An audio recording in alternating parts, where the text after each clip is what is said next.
Right in time for Halloween, Spanish developer Path Games has released their debut horror title, Insomnis. With no combat involved, this indie game instead focuses on puzzle solving and decision making. You play as Joe Castevet, who finds himself in his late grandfather's mansion after inheriting it, and it's up to you to discover the secrets and mysteries hidden within.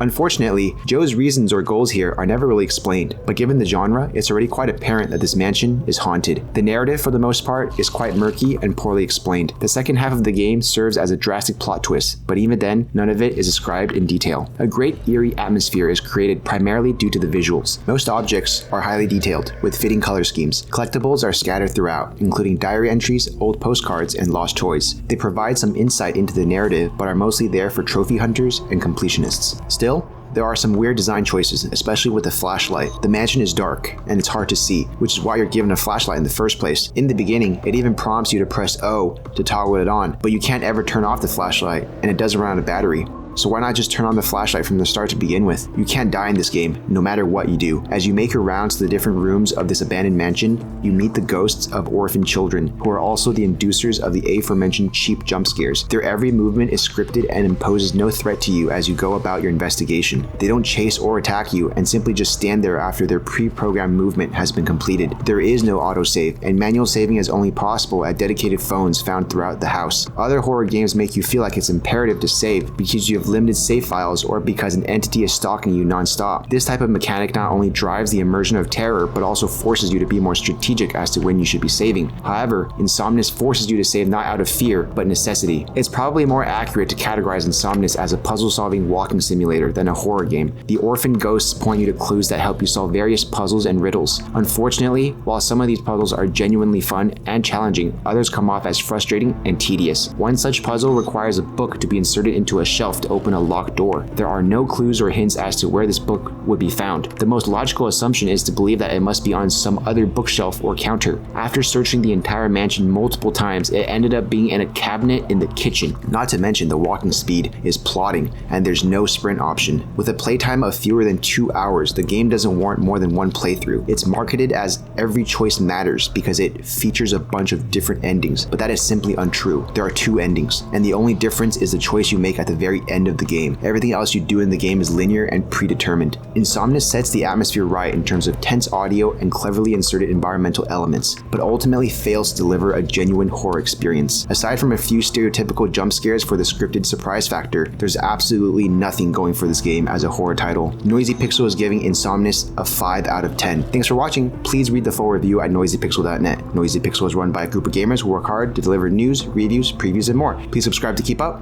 with all our future content.